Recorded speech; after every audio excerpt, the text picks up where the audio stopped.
আরে সখী, এই সখী বল না। তুই জলের রঙে এমন দেখছিস? আরে আমি তো দেখছি সব কদম ফুলের মতন। বাবা, আর তুই তো আবার টিউবলাইট করা ছাড়া কিছু দেখতে পাস না। কিন্তু আমি কেমন দেখছি কেমন দেখছি রে? এই সখী, আমি কেমন দেখছি শুনবি?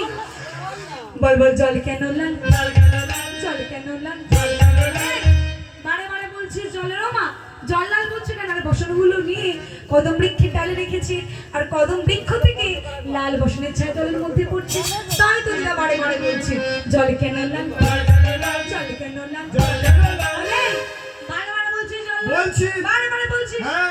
লাল দেখাবি, চল চল। এই বলে সখীরা কি আমাদের করছে? সঙ্গে সবাই চল দেখো। চল হাত ধরাধরি করে যাই, চল দেখতে। ওই আরে এরকম কৃষ্ণ বসে হাত হবে ধরতে না। পারছি না। বলো দেখিনি। হ্যাঁ এই, শোনা হচ্ছে ওদিকে হাঁটতে হাঁটতে যাবে, হ্যাঁ? কোথায় জল লাল দেবো? ওদিকে আস্তে আস্তে হাঁটতে চল।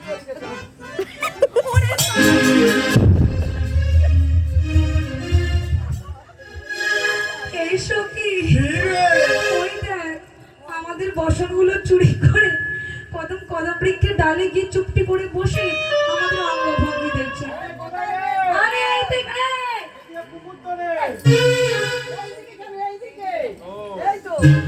এই সবাই মিলে বলো, ও শ্যামনাগর শ্যামনাগর, আমাদের বসন নিয়েছো কেন? আমাদের বসন দিয়ে দাও। ও বাবা, শ্যামনগর আজকে আবার জিন্সের প্যান্ট পরে এসছে। কলির কৃষ্ণ, ওরকম বললে হবে তাই না?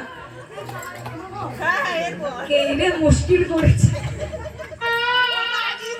ও, এই সবাই মিলে বলো, ও শ্যামনগর শ্যামনগর, আমাদের বর্ষণ নিয়েছো কেন? আমাদের বর্ষণ দিয়ে দাও। ও বাবা বলে উঠে এসো। ও মা, আপনারা তো দেখলেন আমরা বসনগুলো খুলে রেখে যমুনায় স্নান করছি।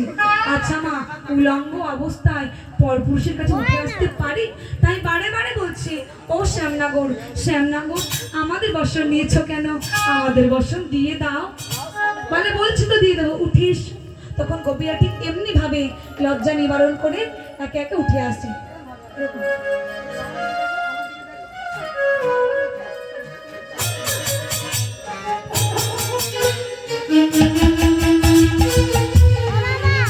পরে পাঠিয়ে দেবো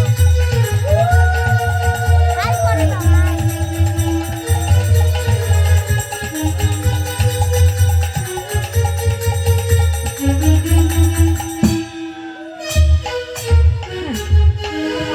এইভাবে উঠে এসেছি, এসে বলছি শ্যাম, আমরা তো উঠে এসেছি শ্যাম, এবার আমাদের বসনগুলো দিয়ে দাও। বলে তোমাদের কার কোনটা বসন তো আমি জানি না, তোমরা হাত দিয়ে দেখিয়ে দাও। মা, গোপীরা হাত তুলতে পারছে না, হাত তুললে নিতাই গৌর হরিবল হয়ে যাবে। আর এদিকে গোপী যদি সোজা হয়ে দাঁড়িয়ে থাকে কি হয় গো? হ্যাঁ, তুমি তো উলঙ্গ অবস্থায় সোজা হয়ে দাঁড়িয়ে থাকলে হবে না, একটু নিচু হতে হবে। হ্যাঁ, তাহলে নিতাই গৌর হরিবল হয়ে গেল।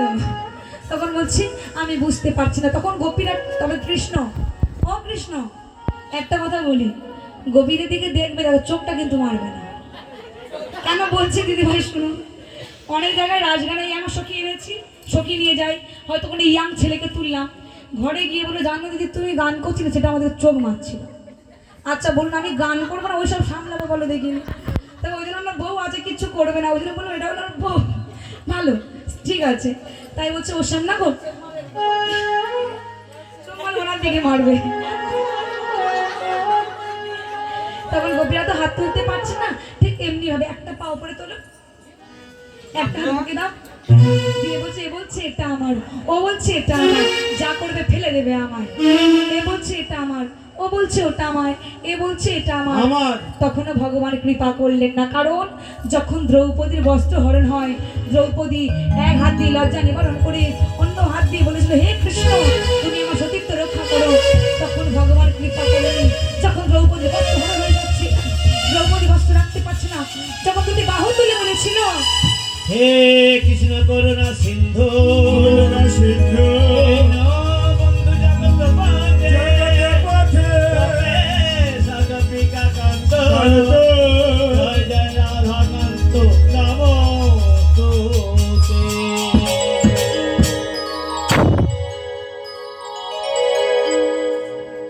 আমা, যখন দুটি বাহু তুলে দ্রৌপদী বস্ত্র চেয়েছিল, তখন একদিক দিয়ে দ্রৌপদীর বস্ত্র হরণ হয়েছিল, অন্য দিক দিয়ে ভগবান আমার যোগান দিয়েছিলেন। তাই ভগবান বলছে, শোনো নারী জাতি, তোমরা উলঙ্গ অবস্থায় জলের মধ্যে নেমে সূর্যদেবের কাছে অপরাধ করেছে। তাই দেখিয়ে দিলেন, যদি এমনি ভাবে দুটি বাহু তুলে প্রণাম করতে পারো তাহলেই আমি তোমাদের বসন দিয়ে দেব। তবে মায়ের সঙ্গে আমি এখানে সমস্ত মা ও বাবাদেরকে বলবো দুটি বাহু তুলে প্রণাম করতে, কারণ গ্রামের মঙ্গলের জন্য।